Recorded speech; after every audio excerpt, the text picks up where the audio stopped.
This is exactly why so many relationships in 2025 fail, or even for the past 4 years, why relationships quite literally do not last past 6 months to a year to a couple years. And then people repeat this cycle of going into breakup after relationship after relationship until they finally realize and look around at the age of 50, oh crap, I'm single. I probably should have learned to work through problems with that one person that I actually had a great relationship with. Yet I chose to take the easy route out and go around and date a bunch of different people. If you don't finish this video, if you don't watch all 10 minutes, you're not going to know what to avoid when it comes to a relationship and the red flags to look out for. And not only that, if you don't watch this video, you're not going to know how to work through problems and learn forgiveness when you do actually get into a relationship. So, first and foremost, why do most relationships only last 6 months to a year to 2 years max? If you're younger, in your 20s, you've been through college, mid-20s, we all know so many couples, especially in college or right after college, where they'll last about 6 months to 2 years, and then they'll break up because of something stupid, because of resentment, because of a dumb little argument. And then they resort back to social media because they think there are a ton of other options out there. And ultimately, this is an incredibly toxic cycle. Why does this happen? It's because of ego. Ego is the root of all evil in relationships. Ego is going to be destructive to the family dynamic, to future marriages, to future boyfriend and girlfriend relationships. Also, it's dumping rain in San Diego right now, so if you hear that, that's why I stuttered for a second. Anyways, besides the rain, it's weird. San Diego should be sunny right now. Ego is going to destroy your relationship. That's how you avoid having all of these breakups, breakup after breakup after breakup. Ego destroys love. What is ego? For example, you screw up. Your partner gets mad at you for making a mistake, or maybe found out about this habit that she doesn't really like, or you keep making the same mistake over and over and over again. She or he gets mad at you. You don't put your ego aside and you don't apologize. That creates so much resentment from the other partner. And then she tries to ask you to apologize. If it gets to that point, you're already screwed. What happens here is you made a mistake, or you had a bad habit, or you made a few mistakes and you don't own up to it. That's step one of how the destructive path begins. Then your partner looks at you like this person is an ego, a narcissist, or why can't you just say sorry for owning up to your mistakes? And then the other person gets angry and brings up something from this partner's past, and then it becomes this downward spiral of darkness. That is exactly how all relationships end. And then what happens is neither party puts their ego aside. One partner might want to get back at the other. Gosh, it is dumping right now. I'm trying to make this video.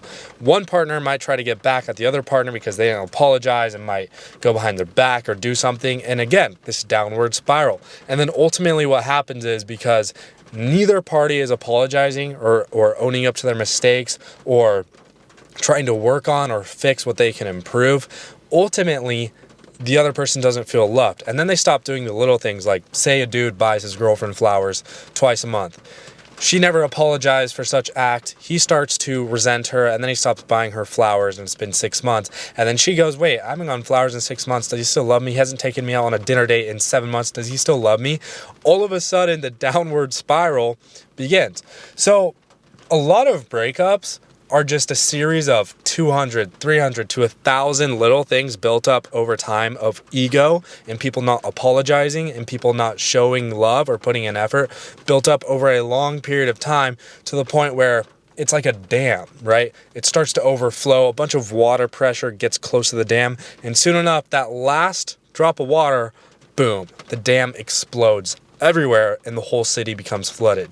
That is the exact perfect analogy for a breakup. Bunch of little mistakes, bunch of little egos here and there, bunch of resentment, a whole lot of lack of effort over a long period of time built up. Soon enough, that final little argument or that final little statement that the partner makes when they're mid-argument that just sends them over the edge, where it's like, really, you just said that? It just kind of puts everything over the edge. It's that last drop of water ironically, it's raining right now, that will cause the breakup to the point where somebody hits their breaking point, or both, usually it's both, hit their breaking point and they're just like, I can't do this anymore. I would rather be in peace and happiness. That is ultimately how a breakup occurs. It's not just one thing that happens, unless if it's some dude or girl had an affair, or they became emotionally or physically abusive. More so, physically abusive is a lot more obvious. Those are the obvious things that will instantly, cause a breakup. But most of the time, if the person is genuinely loyal and they're not abusive in any way, a breakup will occur because of ego. Now, very rarely relationships will end because of distance. Sometimes people have great relationships, but said person A went to UC Santa Barbara, met their boyfriend there. They dated for 4 years at UC Santa Barbara. The girlfriend has to stay in California for work. She's making $100,000 a year. The boyfriend got a accounting job for $250K in New York. That's a perfect example. It's not going to last. I have to go to New York. You're going to stay in California. There's no end goal of us meeting. Right there is a perfect example of maybe a very happy relationship that ended. Other than that, though, it all comes down to that last drop with the dam finally breaking and the breakup occurring. So what does this mean? How do you avoid these breakups? If you've been through multiple relationships that have felt very toxic and you can relate, how do you avoid this? You need to understand ego. Ego is the killer of all of it. If you can't own up to your mistakes and your bad habits, and you can't be genuinely honest with your partner when you made a mistake and they're obviously mad or hurt by it, and you don't apologize ever, and then they resent you for it, and then they start getting angry at you, and it becomes this downward cycle. If you can't learn to forgive on the other end, but more so on your end, if you can't own up to your mistakes, the relationship is always going to end, because it's a series of small little blocks of resentment that build up until the tower completely crumbles. Ego. Avoid ego at all costs. If you made a mistake and your partner is mad at you, own up to it with a genuine apology. Not just what you say, but your energy too. Additionally, if your partner made a mistake and they genuinely are remorseful, they're sad, they're sorry, you can feel it in their energy. Do not let your ego get in the way. Forgive them, and then what you say is, I know you made a mistake, but I love you. I think this is something we can fix or something that we can work on. Then you talk with them and you say, hey, it's me and you versus the problem, not me versus you. That's so important. That's how a relationship will last. That's how a relationship will actually get strong. My camera battery just died, so if there's a little cut right there, that's why. But what I was getting back to is the whole analogy of the dam breaking, the final water drop, the final argument, the final offensive statement that the partner makes when they're angry. That's what's going to kill your relationship. So what happens then? Things get tough in the relationship. People go, oh, I have social media. I have dating apps. Perfect. So in their mind, subconsciously and even consciously, they're going to think, it's fine. I can just lose this person. The dating market is globalized with social media. Perfect. I can just break up with this person, or we'll just go through our breakup. I'll feel some pain for 5-6 months, and bam, I got social media. I'm good. I got a small following, or, I have these dating apps. I got Hinge. I got Tinder. I'm fine. I'll find somebody else out there. Here's the problem. You're going to continue this cycle, because every single additional aggregate relationship that you get into after that breakup, even though that person was good and all it was a series of built up egotistical arguments where nobody apologized and nobody forgave, it's going to happen again. It's going to happen again. That's the ironic part about human psychology. I don't know why humans do this. They think, oh, I just want peace, I just want happiness, when they probably could have apologized themselves a lot more. They probably could have forgiven a lot more themselves. Ultimately, what happens here, massive breakup, and then they're going to think, okay, 6 months to heal, now I can just go back to social media, dating apps, bam, I'm fine, I'll find somebody else. This is so easy, I'll find somebody at my work, in college, or whatever. The next person that you date, it doesn't matter if they seem like an angel at first. There's going to be trials and tribulations, and there's going to be those arguments where if you still haven't learned to forgive, if you still haven't learned to own up to your mistakes honestly and brutally and tell it to your partner's face, guess what's going to happen? The cycle is going to start again, because no relationship is perfect and everybody makes mistakes, especially if you want a long-term relationship and you want to get married. This is why. This is why nobody can last in relationships anymore, because of the lingering subconscious idea that they can get somebody easily. Crap, this rain. I'm stuttering so bad right now for some reason. Easily. That's why. Subconsciously, they go, oh, if I break up, whatever, I can get somebody else easily. Or after 6 months, they always think the dating market is so easy because, again, the phones, the iPhones, we're on our phones all the time. Dating apps, it's that easy. That's the problem. They think the next person is going to be carefree, easy, they're going to get along 100% of the time. Very rare. That's never going to happen. There is always going to be trials and tribulations, and that's what you have to understand. At some point, you just got to look in the mirror and go, okay, you know what? I can learn to forgive my partner. I can learn to own up to my mistakes. I can learn to put in effort into the relationship for a prolonged period of time, for the rest of my life until I die. If you don't learn any of those, then you're going to be stuck in that cycle, and then you're going to be 55 years old and single and have 20 relationships, 30 relationships under your belt because you couldn't learn those principles. Because at the end of the day, nobody is perfect. You're dating a human. Humans make errors. Humans, one human, human A, and human B do not match 100% of the time.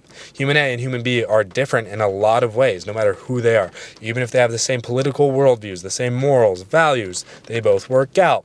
They both like the same things. Nobody is the same. And that's what I'm trying to get across to all of you, is that at some point, if you feel like you've been stuck in relationship after breakup after breakup, at some point you got to learn ego. At some point you got to learn that ego is a death sentence for love, number one.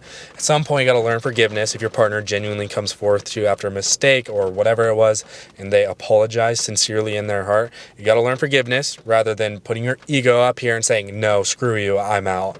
And then the flip side of that, if you make a mistake, learn to actually say sorry. I don't know why this is so hard for so many people, but learn to actually say sorry when it's necessary and say it from the heart too. If you just say it from words because the other person asked you, that's not going to work. Ego is the destruction of love. If there's one thing that you can write down in your phone right now or in your calendar or in your notebook or your journal, it's ego is a death sentence for love. Ego does not equal relationships. Ego, equal sign with the line through it, relationships. That's all you have to write down. If you can learn to forgive, if you can learn to talk to your partner when things get tough from a very calm manner, a very calm voice, you're not emotional, you're not overreactive, you're not yelling, you're not screaming, you're not raising your tone of voice, you're not being rude, you're just kind. You have a calm conversation with them about a problem that you're facing or something that they did that made you angry and you want their forgiveness. If you approach them calmly, kindly, if you understand human psychology, you will understand that when you come at somebody harsh and angry, the other person's just going to get defensive. And then ego is involved. Bam, ego. Oh, I hate you, blah, blah, blah. Oh, I don't like that you did this. Screw you, ego. Other person, ego. Defense, ego up. See what I'm saying? It's a defense mechanism in human psychology.